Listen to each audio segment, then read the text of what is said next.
so that everybody can actually enter the room. It takes Zoom a second, but I'll get started in just a minute. But it looks like people are getting in okay. So hi, hello, everybody. We'll get started in just a second.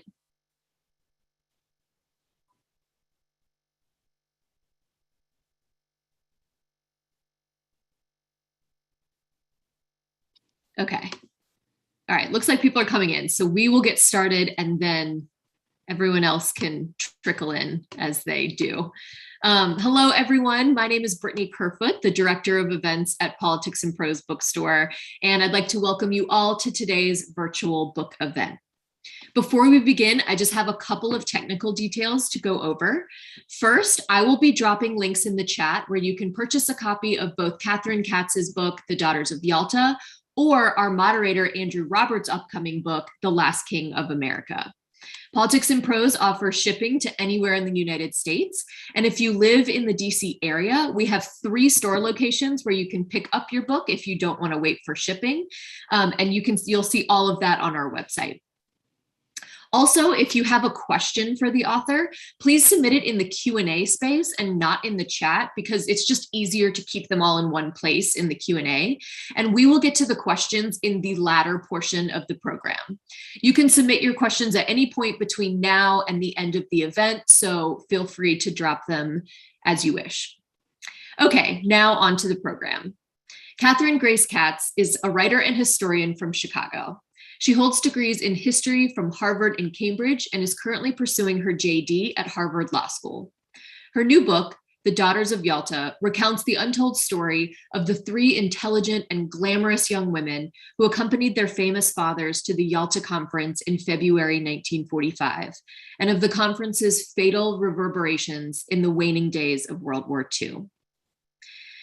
She will be in conversation with Andrew Roberts, the best-selling author of several books, including Churchill, Walking with Destiny, The Storm of War, A New History of the Second World War, and Napoleon, A Life. As I mentioned, his upcoming book about George III is due out next month. He's the Roger and Martha Mertz Visiting Fellow at the Hoover Institution at Stanford University, chair of the judges of the Gilder Lehrman Military History Prize, and a visiting professor in the Department of War Studies at King's College, London. I'm going to play a recording of Catherine and Andrew's conversation that we had to pre-tape because, as I mentioned, Andrew is in London and it is very, very late over there. So I will play that first. And then after that, the author will come on screen and we will take your questions. So hang with me 1 second and we will get started. Oh, let me make sure I'm sharing my sound. That's very important, isn't it? Okay, here we go.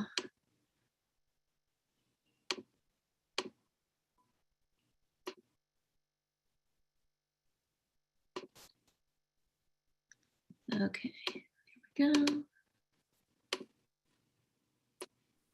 Ladies and gentlemen, it's a great honor to be able to interview Kathleen Katz for this fabulous book.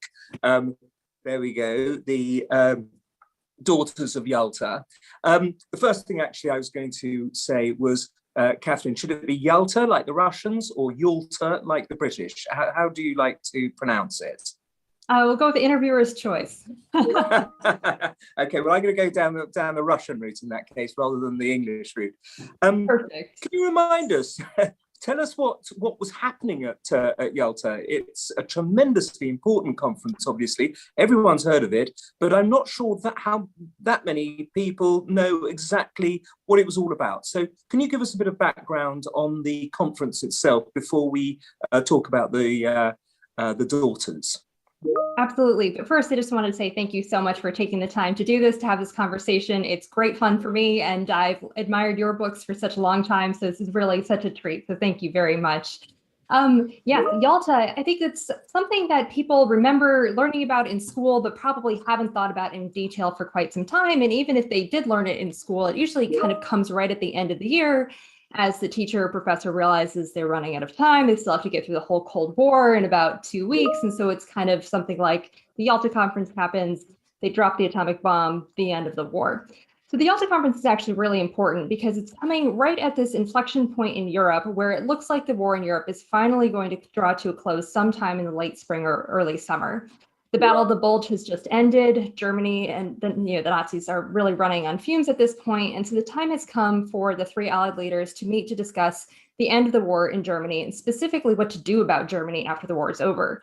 Should it be allowed to remain one country, or should it be broken up into a group of smaller states in hopes that they can't rise up as a belligerent for a third time in half a century? Also very important in Europe, especially to Churchill, is about Poland and how to secure Polish sovereignty. Britain went to war in defense of Polish sovereignty at the outset. The Polish government has been in exile in London since the beginning of the war. And Churchill wants to make sure that that which they went to defend is secure when it's all over. Meanwhile, Stalin has other ideas when it comes to Poland. The Soviet Union and the Russian Empire before them, they've been invaded through the Polish flatlands multiple times, going all the way back to the Napoleonic era. And so Stalin wants to make sure, after all those sacrifices during the war, that he has friendly neighbors on his borders. And this coming in the form of a government that's going to be friendly to the interests of the Kremlin in Poland. And Stalin can back up this desire with the fact that he has boots on the ground across the whole region. The Red Army is firmly in control. And so there's, it's a lot of tension at this point between Churchill and Stalin, especially regarding Poland. Roosevelt, meanwhile, is a little bit more focused on the Pacific, where the war is not as far along as it is in Europe. And he doesn't yet know if the atomic bomb and the Manhattan Project will even be successful. So he's looking at a potential need for a ground invasion of the Japanese home islands, which could potentially lead to the deaths of 200,000 American soldiers and take another 18 months. Roosevelt wants to save American lives. The way he imagines doing this is by drawing the Soviets into the war against Japan, having them break their pact of neutrality with the Japanese in exchange for territorial concessions that Stalin has his eye on in the region. But Roosevelt also has a personal goal at Yalta, and this is something where he really wants to succeed where Woodrow Wilson failed at the end of World War I with the League of Nations. And he wants to create an instrument not to perhaps secure eternal peace, because that's probably naive, but at least peace in Europe for 50 years. And the way he imagines doing this is through an organization of United Nations. United Nations also not only for securing peace, but as a mechanism to draw the Soviet Union into the international community after the war is over and the common enemy has been defeated. So among the many issues on the table at Yalta, these are kind of four of the main issues that take up the bulk of their time and are some of the most pressingly urgent matters that they need to discuss in person together. Thank you very much. That is quite extraordinarily impressive to be able to sum up the conference quite so cogently. But why Yalta? Why did they meet on in this sort of rather strange place? I know you've been there. I have too. On the Black Sea. What was all that about?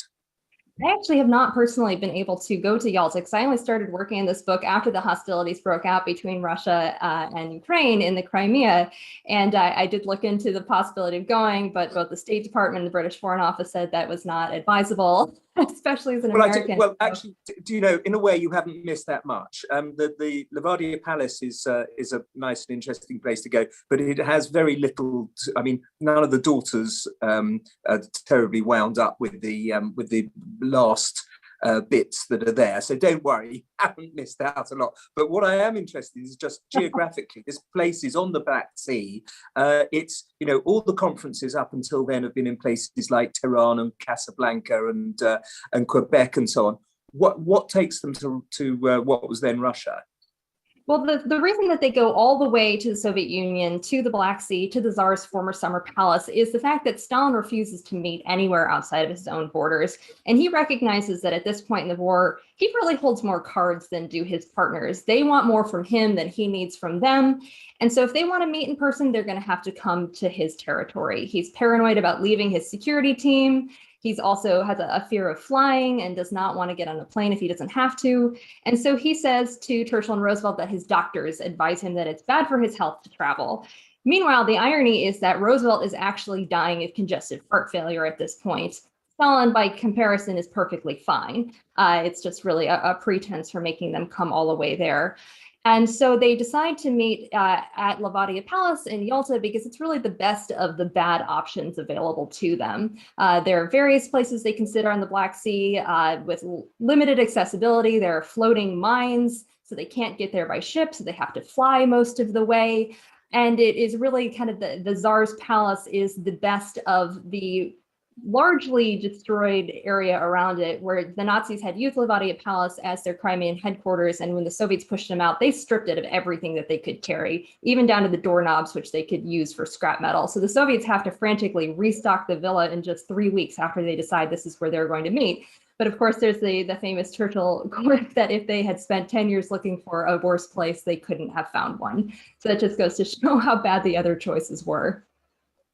The Riviera of Hades, I think exactly. you quote Churchill as calling it. And tell me about your discovery of this story. What brought you in particular to this sort of very strange tale? Well, it was really a series of fortuitous coincidences that brought all of this together. At no point did I ever think early in my life, I would really love to write a book about the Yalta Conference. It kind of took me by surprise and emerged organically. I'd loved history since I was a little kid, grew up loving movies like The Great Escape and The Sound of Music, and used to interview my grandfather, who was an officer in the Navy during World War II, about his wartime experience. And so I think it was probably a surprise no one that I went to Harvard, I studied history, and then continued with history at Cambridge, which was a fantastic time, and spent a lot of time Can we point out that's Cambridge, England, rather than Cambridge, Massachusetts? It was Christ College, Cambridge, which is just a few doors down from my old college, Keys, and is famous for history. So anybody coming to this book of yours, you've got Harvard and Cambridge, England. It's quite a powerful combination educationally. Were you taught much about Yalta in particular at either of those seats of learning? Not specifically. So Yalta was kind of covered in a small way. You take a more survey-related course about World War II, and a little bit I had taken a course with David Reynolds, who was my dissertation advisor at Cambridge about the Cold War, so kind of starting with the end of World War II, around the time of Yalta. But in that time, I had never realized that the daughters had been there. It really never came up in any of our conversations in class. But I had spent a lot of time with Churchill, both as an undergrad and grad student, again, somewhat coincidentally, inspired by my love of POW escape narratives and The Great Escape. I wrote my Harvard thesis about prisoner of war escape narratives in British culture. And Winston Churchill, of course, wrote about his tale of escape from a Boer POW camp in 1899 as a 24-year-old, which really launched him to fame in England. So it was a fortuitous chance to learn about Churchill in a different context. I was working with Neil Ferguson there, and then with David Reynolds, looking at early modern counterintelligence practices under Churchill's leadership as Home Secretary, where they were reading all of the inbound and outbound foreign mail, hoping to uncover any German spies who might be in their midst in England during World War I. So, a lot of Churchill, but not during World War II. And then I ended up doing something, I think, which is quite similar to your experience, where I went and departed from history briefly and went to work in finance as a recent graduate. Kind of thought that was the smart thing that I should be doing, like many recent grads.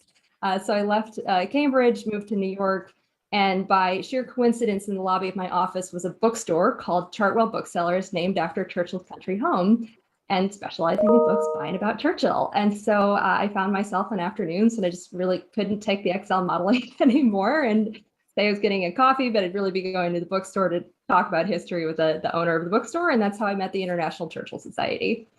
Fantastic. Well, Barry Singer is a great friend of mine, needless to say, who runs that bookstore. And you couldn't have found anyone better. I mean, obviously, David Reynolds and Neil Ferguson, the professors. So all in all, you really have been tremendously, if you're interested in that Churchill world, then you've come to the right place, as it were. Tell me, I've spent far too much money at the Chartwell bookstore. Oh my God, it's wonderful. All the signed first editions and the wonderful things they have. But tell me about the daughters aspect now. It's particularly, the aspect you've chosen is a very interesting one. It comes from left field, really, because one thinks of Yalta as being very much a sort of male-dominated thing with Stalin and Roosevelt and Churchill, but it wasn't, was it? And the daughters are an important and interesting aspect of this that you've picked up on. Tell us about them. Absolutely. So I think when people think of Yalta, it feels to them like this very distant, impersonal kind of geopolitical or diplomatic history. But really, history, even of that nature, is very personal. And it's really about the relationships at the heart of any of these stories. In this case, surprisingly, actually stories about the relationships between fathers and daughters.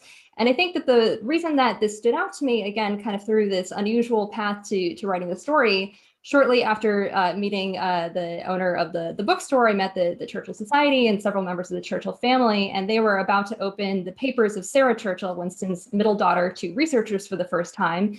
And the Churchill Society asked if I'd be interested in writing an article about Sarah's papers.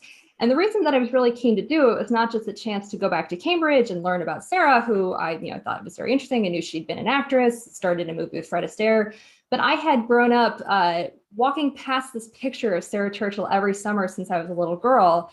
She had eloped to the cloister at Sea Island, Georgia in 1949 with her second husband. And my family has been going to Sea Island every year since I was a baby. And so I would just admire this beautiful photograph of Sarah on her wedding day every time I was there.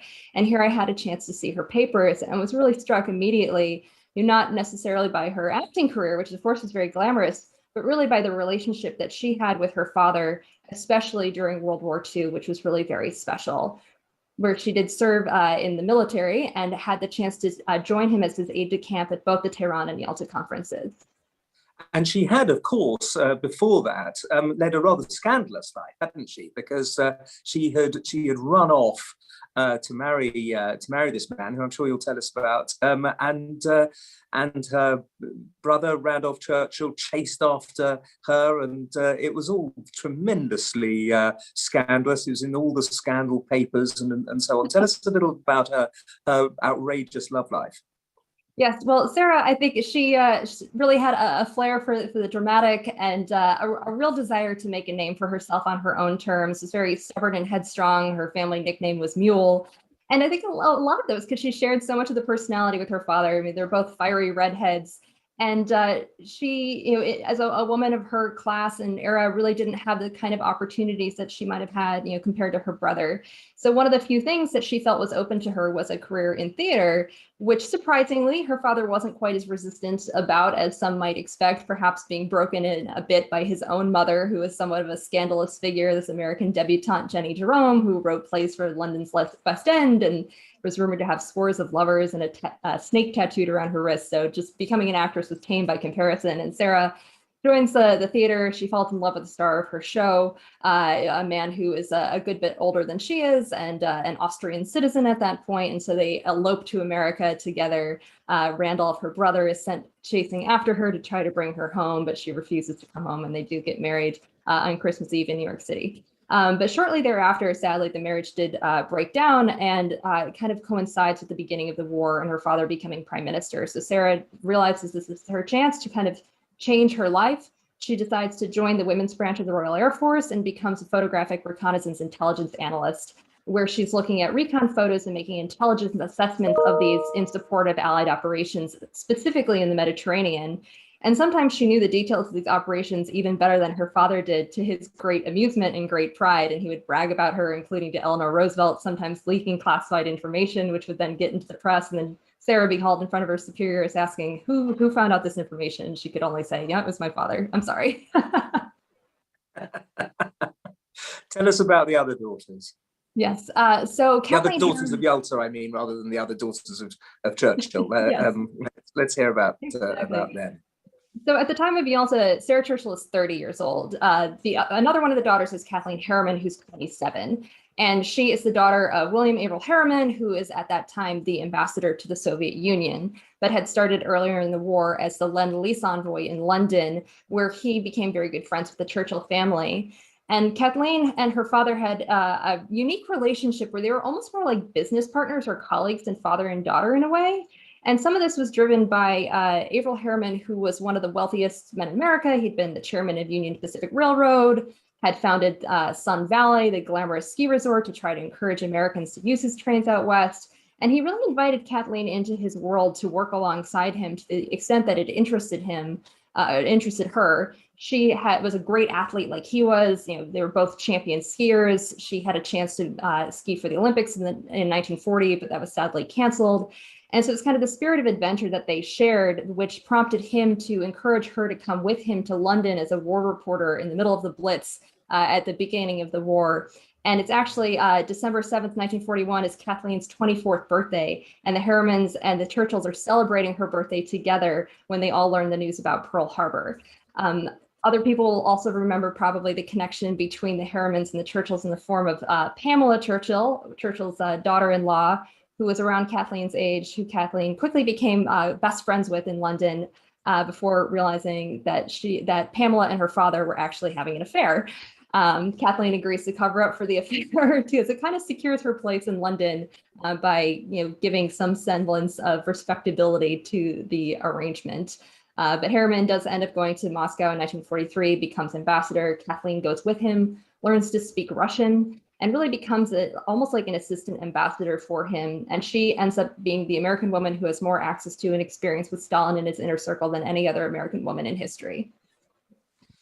And Stalin's daughter doesn't go to Yalta, does she, Svetlana? No, she does not. She's 19 years old and she did speak English, so she could have actually been a valuable daughter diplomat to her father like the other daughters were. But Stalin really did not like to have her interact with Westerners. They also had a very bad relationship at that time because Svetlana had realized that her mother had committed suicide and was really driven to it by Stalin. Ends up, falling in love with a couple of different men that Stalin doesn't approve of. He sends one of them to Siberia. The other one she marries, and he refuses to ever meet his son-in-law. So it's a tense time in the Stalin household. Tell us about the Roosevelt, the daughter of President Franklin D. Roosevelt. Yes.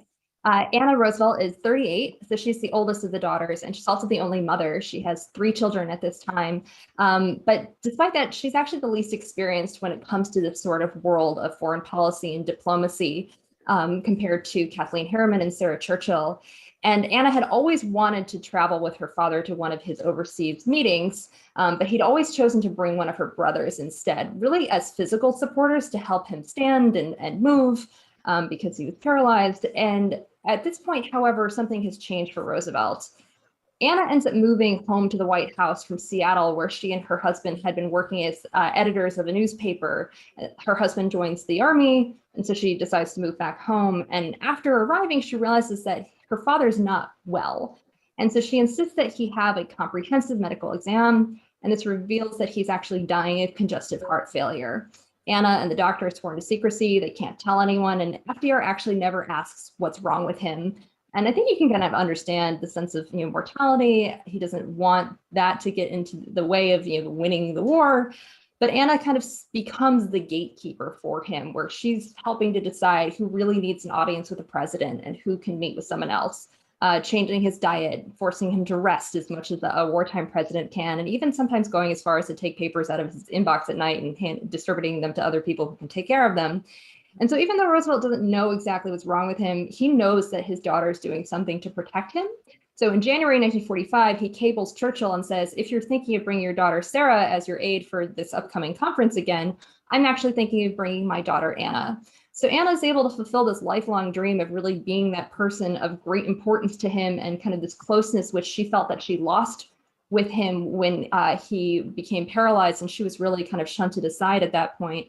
And so here's her chance to be with him in the capacity she's always dreamed of being, but she also knows that it's her last chance. And this is probably one of the few moments that she'll have with him before he dies. Yes, it's an incredibly moving part of the book. One of the strengths of the book, as one would take for granted, considering I'm going to hold it up again just to ensure that everybody sees this. It's the British cover. We got this is the American cover. Okay, well, sorry about that. That's the only one I've them got. Both.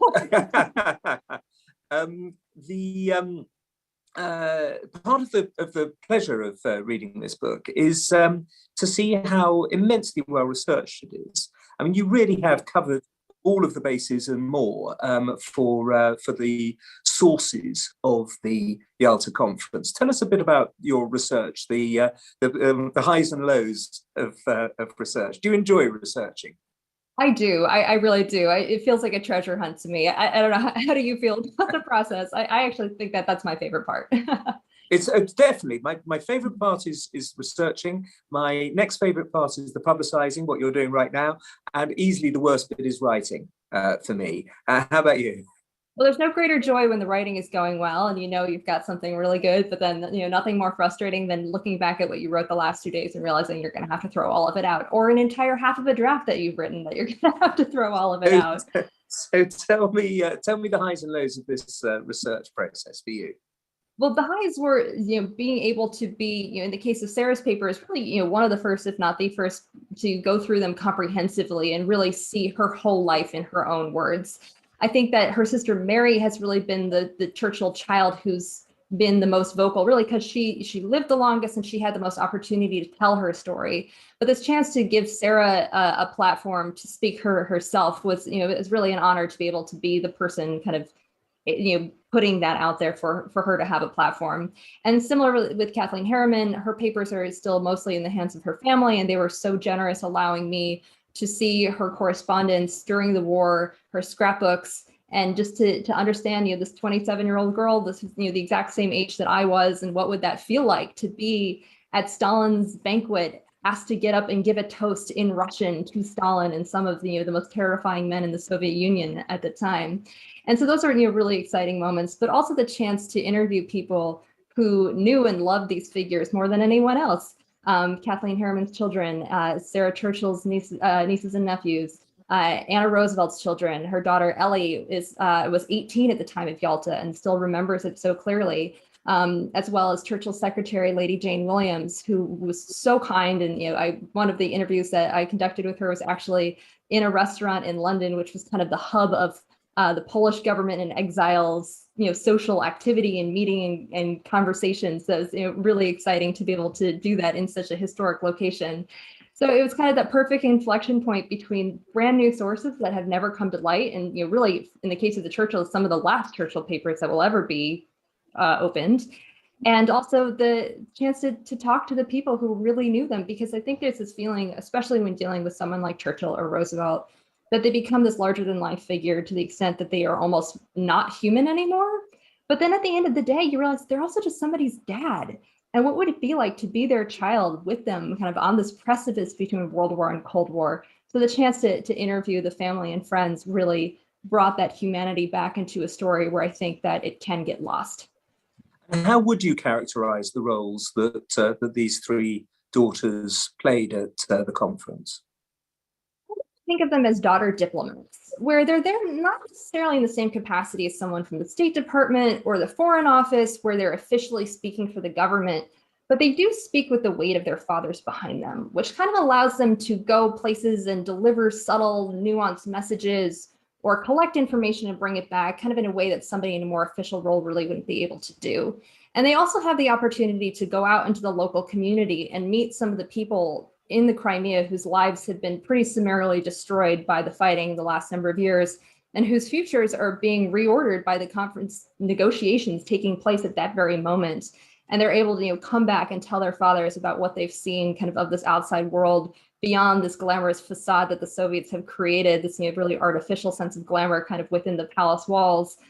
And this is something that's incredibly moving, especially to Sarah Churchill, who comes back and reports this to her father. And they have these touching exchanges about kind of what it's, what it is like, especially for the Russian people, and the difference between the people and the government leadership, and the sense of hope that they still have because of the shared characteristics of humanity. And so I think it's kind of this combination of the daughter diplomat role, and then the representation, that like living embodiment of the future there for their fathers kind of at that very moment, which I think is something that's very powerful.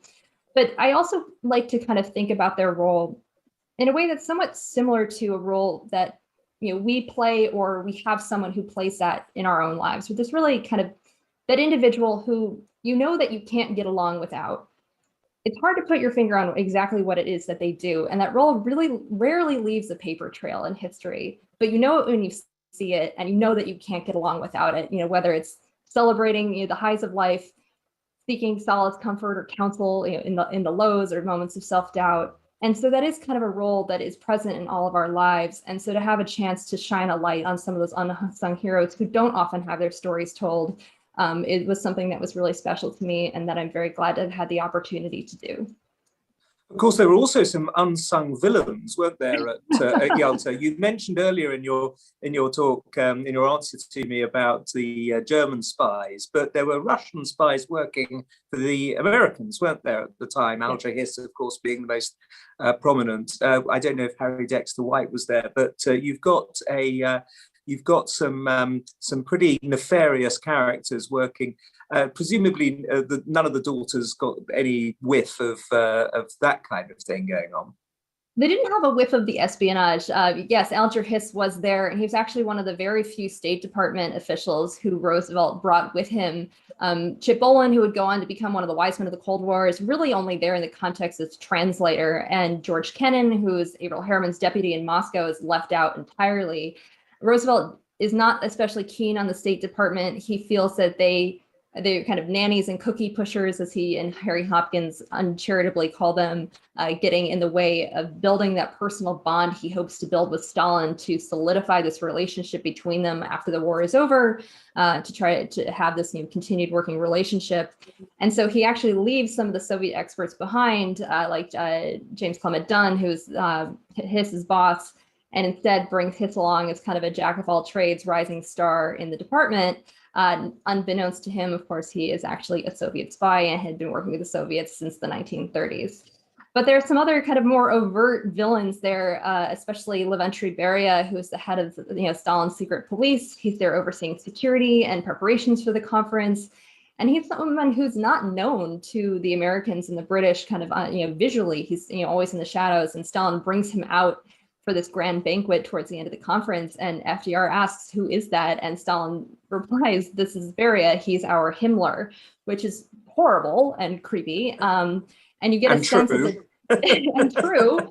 Yes, yeah. Beria was a horrific person, a real villain. He was a serial rapist. He would take advantage of women who came to him begging for the release of their loved ones who he had arrested.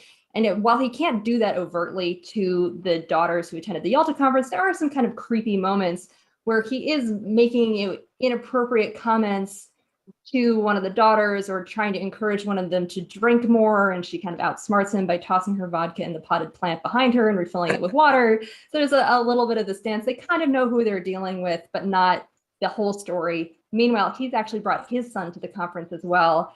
And his son is one of the people listening to the bugs that have been planted throughout the private quarters in Roosevelt's room, listening to hear what the Americans are saying in private and then reporting this back to Stalin. So it is kind of a multi-generational story for the Soviets as well.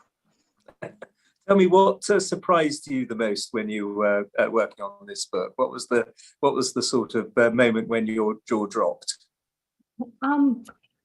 I would say that the thing that was most surprising to me, there are two. I'll kind of cheat and say two things. The first was just how that's not cheating. You're a historian. Really, how these same themes that kind of define the relationship between Russia in whatever kind of context it is, Soviet Russia, Tsarist Russia, modern Russia, and the West, just kind of keep coming back again and again and again. And there's this kind of sense of it, that they will go to lengths that seem almost cartoonish or Bond villain-like in their attempts to gain the upper hand. And we're continually surprised by this. And I think this is, it was true in 1945, and it's still true today. Really the lengths to which that they would go, which are fascinating to read about, but also shocking. The other thing that really surprised me was actually specifically the personality of Franklin Roosevelt. I felt like I came away from this story with a very different or more nuanced and well-rounded view of him than I had had before. Because when you think of Roosevelt as president, it's different than Roosevelt as a private person and Roosevelt as a father. And we have a tendency to see him and Eleanor as very progressive figures, some of the most progressive figures in the American presidency. And in some cases, yes, they were. They really championed the rights of women. But that didn't necessarily extend to their own daughter, who they still really expected to become a debutante and to fill the kind of social obligations which they often ridiculed. And Roosevelt also, I think he took advantage somewhat of Anna's devotion to him, kind of putting her in a position to, block certain meetings that he didn't want to have, such as, with Winston Churchill, who was trying to meet with him before they had a meeting with Stalin. And FDR doesn't want to have that meeting because he wants to kind of build this relationship more with Stalin, which he sees as a relationship of the future. The relationship with the British Empire is something that's more of the past. And so he kind of leaves it to Anna to kind of get in the way of that somewhat. And I don't know that it's fair to criticize her for playing that role when it was really, I think that should, lie with Roosevelt, and also expecting her to keep the secret of his health, and also keeping the secret of his affair with Lucy Mercer from her mother. And so it is a very complicated relationship between FDR and his daughter, which was on the one hand really hard to write about because it is, quite sad in some moments, and your heart really goes out to her. But also, I think that it is a situation where a human being is very complex and nuanced, and that's true of any person, including a president. So I think that you really see that with Franklin Roosevelt. And that's something that I didn't understand as well at the beginning of this as I do now. Very interesting. You mentioned the other day, and just now in one of your answers, I just wondered if you did see that there were many lessons from your book for today. We saw just the other day President Putin visiting Crimea. He loves going to Sochi, which is, of course, where Stalin's villa was, which is in itself a rather sort of creepy and nerve-wracking concept of Putin admiring Stalin, which he clearly does. What would you say are the sort of lessons of the book with regard to geopolitics today?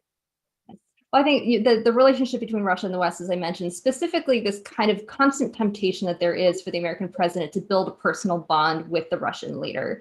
Not just FDR, more recently, with Presidents Bush, Obama, and Trump, all trying to build a more personal rapport with Putin in hopes that that can be a breakthrough in American-Russian relations. And it really never is. It kind of lets them down the same way it let down FDR.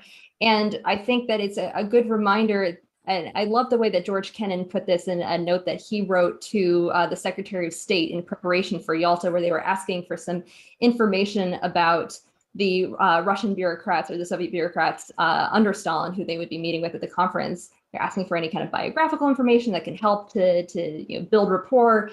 And Kennan writes back and says, unfortunately, I can't give you any of this information because anything that we do have is probably fake. Any real information about them only comes out in obituaries, where they're of no use to anyone anymore. And to think that that they can be persuaded over invitations to dinner or games of golf is really not realistic. So it's a good reminder of find areas of mutual cooperation, but don't rely on the person-to-person connection in that case, like you might in a different situation.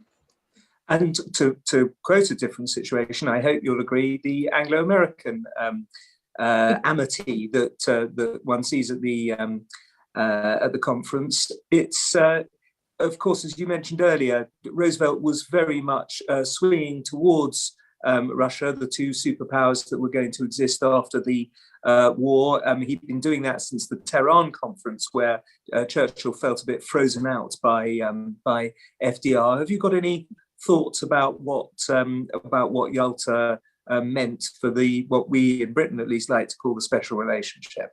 Yes, well, the special relationship is a perfect example, as you note, of where that person-to-person bond really can break through in geopolitics. I do think that Roosevelt and Churchill had a genuine friendship, especially at the beginning, as Churchill's trying to encourage the Americans to come into the war, and that really did. It was even though it is strained by the time of Tehran and Yalta, it is still a very strong relationship. But what's really fascinating is that you can see the way that the relationship ebbs and flows through the relationships of the leaders, and also reflected in the relationships between the daughters, where you almost assume that they will go into this, being the best of friends, and they'll leave it, the best of friends is kind of the only three women there, but it's more nuanced than that. And what's really revealing is actually Sarah Churchill's comments when she sees Roosevelt for the first time at Yalta, having seen him a year and a half earlier at the Tehran conference. And she notes that there's something that's changed about him. And she actually writes to her mother, is it his health, or has he moved away a little from us? And she didn't realize that she was actually right. It was both. He was very sick, but he was also somewhat more distanced from the British than he had been. And she had very fond memories of him from Tehran. He had hosted her at the Tehran conference and had this very kind message for her, which really meant a lot to her, and that bond that she felt that her father had with him. And so it is, you can see the people who know you the best and who you can trust, they see the world in a very detailed way. And I think I see Sarah almost like the conscience of the conference. She was very perceptive, a brilliant writer, much like her father, and had an astute grasp for delicate politics. And I think if she'd been born 10 years later, maybe she could have even succeeded her father in politics. I'm very pleased that you mentioned the fact that she was a brilliant writer. A Thread in the Tapestry is one of the really lovely memoirs. She is, as you say, an absolutely gorgeous writer. And so are you, Catherine. And so as I turn this over now to the audience for them to put their questions to you, I'd just like to say that this really is a extremely well-researched, extremely well-written, and terrific book. And I think that you'll really enjoy it. Buy it now. Bye-bye. Thank you so much, Andrew. It was lovely to have this conversation with you, and it's a huge compliment coming from you. So thank you. Bye-bye.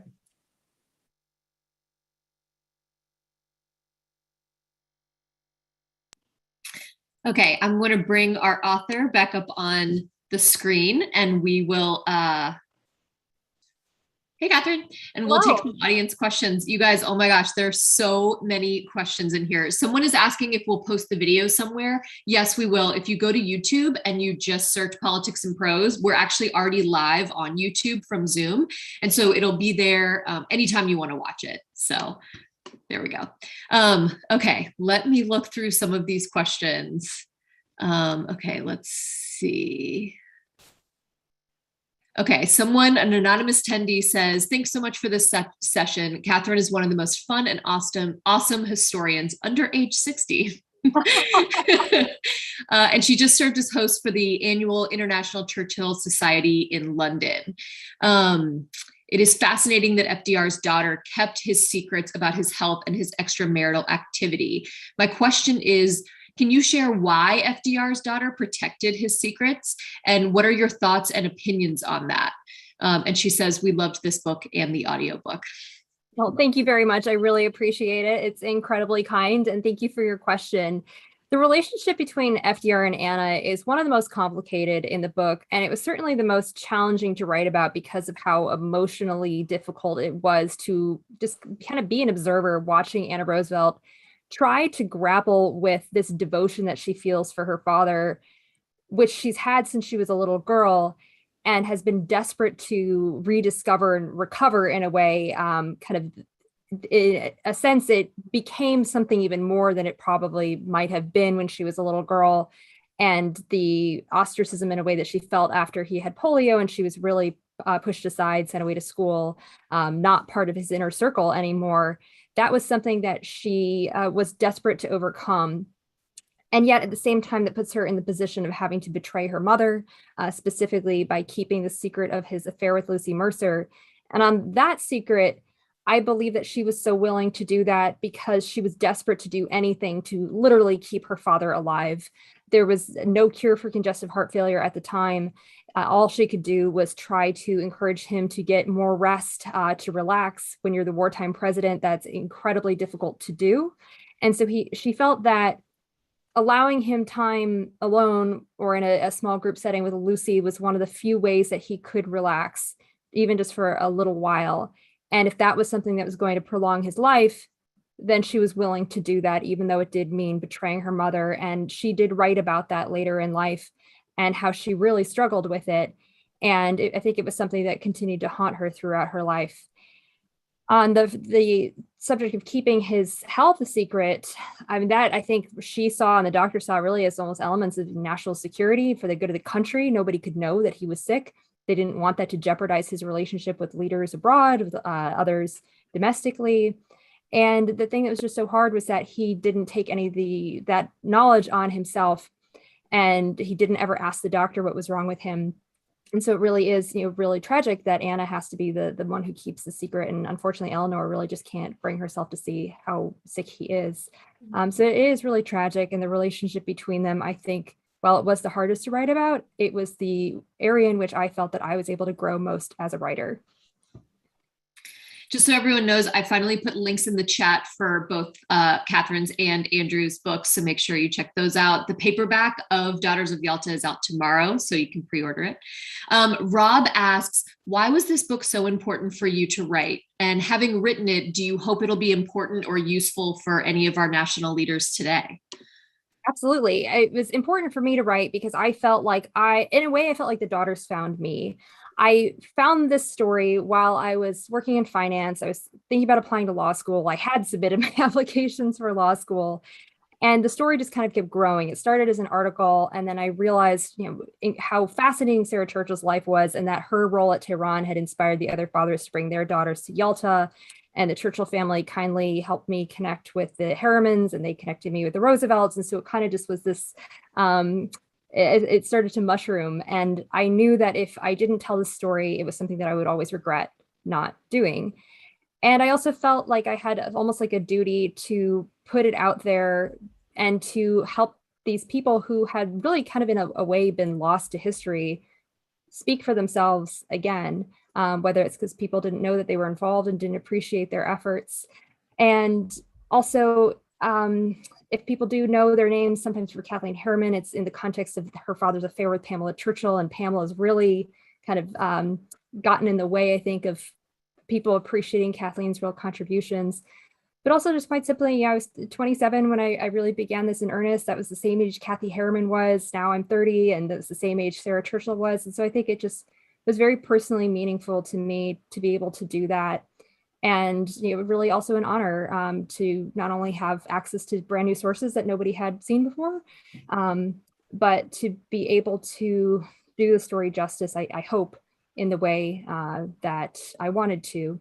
And on the subject of what I hope leaders will take away from it now, I spoke in the conversation with Andrew about what I think we can really learn about the relationship with Russia. I think that continues to be really important. But I also think in this current moment, as we're kind of on this hopefully turning point of going back to the world as usual, I'm so glad we have Zoom to be able to do this conversation together. But I also think that the commitment that the leaders and their daughters had to going all the way to Yalta despite the danger and the challenges to meet with Stalin really speaks volumes to the importance of having these in-person conversations when it comes to diplomacy, as well as FDR's commitment to founding the United Nations as a forum for diplomats around the world to come together to understand each other and to expedite the process of diplomacy. So those are some things that I really hope that we can keep in mind because of the story. So Susan Wright says, my copy of the book says that the author is now pursuing a JD at Harvard Law School. Please tell me she is not leaving the world of history writing, as this book is terrific and we need more. Thank you. I really appreciate that. That's very kind. I am pursuing my JD at Harvard Law School. I'm a second year. I had started the book as I was applying and ended up deferring for 2 years to start before I started law school so I could do most of the research. I finished writing it during my first year and then took this last year off when the book came out and while we were doing Zoom law school. So now I'm back. I certainly intend to continue writing. First and foremost, I see myself as a writer and historian, but I also see the law and history very much working hand in hand, where they're both tools that we can use to better understand complex issues that face us today, some of which have very, very long historical antecedents, and things that will continue to be complicated going forward. And so I don't just look at history in the vacuum, but really want to find ways to marshal it as one of the tools in our toolkit of diplomacy and foreign relations. And I think law is kind of a venue to be able to do that. But I absolutely want to keep writing. I have an idea of what I'd like to write about. Unfortunately, because of continued archive closures because of COVID, I can't get the documents that I need to see yet. So for now, I am glad to be able to put more time into law school, but certainly have more books coming, so don't worry. Nice. I'm sure she'll be glad. An anonymous attendee says, we read your book and loved it. We especially loved Sarah Churchill. We understand that you had special access to her papers. Can you share what made you feel, what you feel made Sarah special? What did you personally like about her? Well, I was really fortunate to be the first person to be able to go through Sarah's papers comprehensively, which came through my introduction to the International Churchill Society and the Churchill family, thanks to the owner of another wonderful bookstore, Chartwell Booksellers in Manhattan, which was in the lobby of my office. And so I had been asked to write it, if I was interested in writing an article about Sarah's papers for the Churchill Society magazine. And I said, yes, I would love to do that. Just think it'd be a fun way to stay engaged with history and writing. But as soon as I started reading Sarah's letters and letters, not so much diaries, and just correspondence, really hearing her in her own words, the way that she's remembered today, if people know her at all, it's as an actress and a dancer, and she did star in a movie with Fred Astaire and had some success. But I think that doesn't show the full scope of abilities that she had. She was incredibly eloquent, as Andrew and I discussed. She was a beautiful writer, really an artist in so many ways, much like her father, who was a great painter, won the Nobel Prize for Literature. And she had an incredibly astute political mind and a way of grasping domestic and foreign policy that just stood out to me so clearly. And so I really wish that she had had an opportunity to do more in that field as a career. It probably would not have occurred to her to pursue that at the time in which she lived. And I think that's a loss for all of us that she wasn't able to do so. But more than anything, I really came to see her almost like the conscience of the conference. And she was able to understand the emotions and the sentiments and the broader implications of the issues up for debate and the way that they touched real people's lives. And for me, Sarah was just a truly brilliant person. And to be able to give her a chance to speak for herself so people can appreciate her gifts now was a very special thing for me. Stanley Newman says, was Churchill unrealistic given Stalin had the troops on the ground and nobody had the stomach to fight Russia? Did FDR's health really make a big difference? So kind of two-part answer there. Churchill's public rhetoric about wanting to do whatever he could for Poland and stand up for Poland, it was a noble sentiment, but one that more privately he knew was not realistic, especially if FDR was not committed to presenting a united front with him against Stalin, which is something that FDR did not want to do. And even beyond the question of using troops and getting involved militarily, there were certain concessions that they could have gotten Stalin to agree to, or perhaps some semblance of fair elections in Poland. But it's almost like he still has the obligation to try and to take a moral stance on what the right thing is for posterity, and also to signal to the Poles, especially the Polish government that's been in exile in London, that they really are trying as much as they can. I think that there's a sense with the Yalta conference where we feel like, if only FDR hadn't been so sick, maybe he could have achieved more. Kind of many counterfactuals, which I think is a very unsatisfying counterfactual spiral. But I think that, unfortunately, for things that have been different at Yalta, would have required different choices to have been made in the years prior. I think that would have required an invasion of Normandy a year earlier and opening the Western Front so that the Soviets couldn't have gotten boots on the ground to the extent that they did across Eastern Europe by the spring of 1945. But that would have required rearmament at least a year earlier. So then you start getting back to decisions made in the 1930s. But unfortunately for Roosevelt, had those grand strategy questions aside, I don't know how much of a difference his health made overall, because his view of the Soviet Union and this desire he had to form this bond with Stalin, unfortunately, was formed before he was sick. And partly that was because the United States hadn't had diplomatic relations with the Soviet Union since 1917 for about 2 decades before Roosevelt reopened those relations. So we kind of lost about 20 years of knowledge about how to deal with the Soviet Union. And unfortunately, he also really didn't rely on his advisors, who were the experts in that field. He didn't rely on the State Department, did not really consult them in his negotiations with Stalin at Yalta. And so the skills that made him a great domestic politician, kind of those touchy-feely politics, as he would describe it, didn't really translate well to dealing with someone like Stalin. And unfortunately, his mind was set in that framework well before Yalta. So I don't know if it would have been that different if he wasn't so sick. Lori Trainer says, this might be an indelicate question, but Churchill is known to have been a heavy drinker. Does his daughter Sarah ever comment on that? Well, that's a great question. And I wish Andrew was still on here because he's actually, written about this and commented on it. Churchill, he drank consistently, but not really in great volume at any one time, where he'd have something to drink, but it'd be incredibly diluted. And it'd be kind of stretched out through the entire day, where he'd start with something and then just keep putting more, it would just get more and more diluted as the day went on.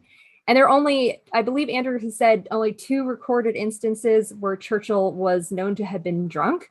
And so it is somewhat of a misnomer, I think, to say, yes, he did drink a lot. I don't know if it was any more than anyone else, or if it's just kind of part of the caricature and the personality of Churchill. But he was not as much of a drinker, perhaps, as you'd think. And in fact, when he visited the White House, FDR liked to mix his own martinis before dinner at the children's hour, as he would call it. And Churchill thought his martinis were so vile, way too much vermouth, that he dumped it into a plant and didn't want to drink it. So, probably killed the plant. His martinis were known to be horrible. That's funny.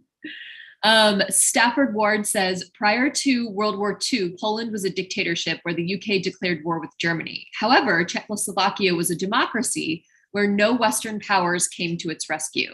Do you think this discrepancy was at the forefront of the minds of FDR and Churchill while negotiating with Stalin at Yalta?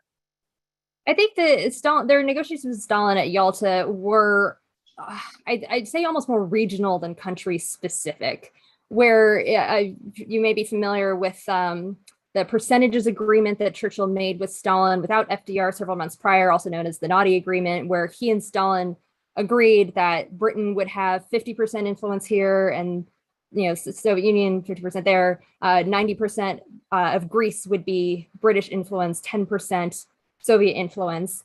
And that really kept Greece out of falling behind the Iron Curtain, whereas Romania was, well beyond Churchill's ability to kind of pull them back from the brink at that point. So I think he's making a very realistic assessment in kind of a realpolitik sort of way of looking at where can we carve out territory that perhaps is in question now, but we could salvage from becoming part of Stalin's sphere. And I think, idealism was sort of kind of second to just the realism of what they could save at that point. Okay, this will be our last question because I think it's a good one. This anonymous attendee says, wow, Catherine, you're like our generation's Doris Kearns Goodwin. What a compliment. Really? Magnetic, right? That's the best compliment. I'm hugely flattered by that. Thank you so much. A long way to go, but thank you. You are magnetic and you make history come alive. Many of us hope you'll work with PBS to do a documentary about the Yalta daughters, maybe with Ken Burns, or maybe a daughters historical miniseries like The Crown. What do you want or plan to do next? And I know you're at Harvard Law, but what do you want to write about next? What are you going to do when you graduate? And can you give this person some hope of a documentary? Well, if Ken Burns ever wanted to make something with me, I would be so flattered. That'd be great. Yes, Ken. I know he's doing an event with you tomorrow with Amber Cole. So if you want to put in a good word for me, I'd really appreciate it. I'll give him your email. But more excitingly, the book has been optioned by Amy Pascal and Sony Features. So there may soon hopefully be a version of the Daughters of Yalta coming to the screen, either as a miniseries or a feature film. So that's a very exciting prospect to keep an eye out for. So thank you for thinking that would be a good thing to see. I'd love to see that too. So I'll keep our fingers crossed that COVID gets under control and those studios can really get back to making things in full force again. But more generally, as I mentioned, I am in law school, but I first and foremost consider myself a writer and historian, and that is what I want to do with my career. And if the law can expand the type of history that I write about, then all the better. I really love stories that are a slice of time, where you can see the world changing very quickly over just a few days or a few weeks. An event that brings disparate characters that might not all be in the same room together into one place at one time. And those stories I find really exciting because they can be delivered in a narrative fashion, almost where you forget that you're reading nonfiction. Yeah. I'm often asked where, how much of it is creative license? What did I make up? How much is from my own imagination? And truly none of it. Anything that I say with someone's opinion, a fact as small as the wind was blowing from the east, that's directly taken from a primary source. But at the end of the day, history is a story. And I want to kind of broaden the tent of history and bring more people into the conversation about history, whether you're a longtime World War II, Churchill, Roosevelt fan, or maybe you recently watched The Crown or Downton Abbey and are more interested in that period and just, want to engage with it more. I genuinely believe that history is for everyone. And while we don't necessarily know what it's like to negotiate across the table from Stalin in our day-to-day lives, and we don't know what it's like to be Churchill or Roosevelt, at its core, history is a story about relationships. And this is fundamentally a story about relationships between fathers and daughters. And those are relationships that we can all understand. We're all somebody's child.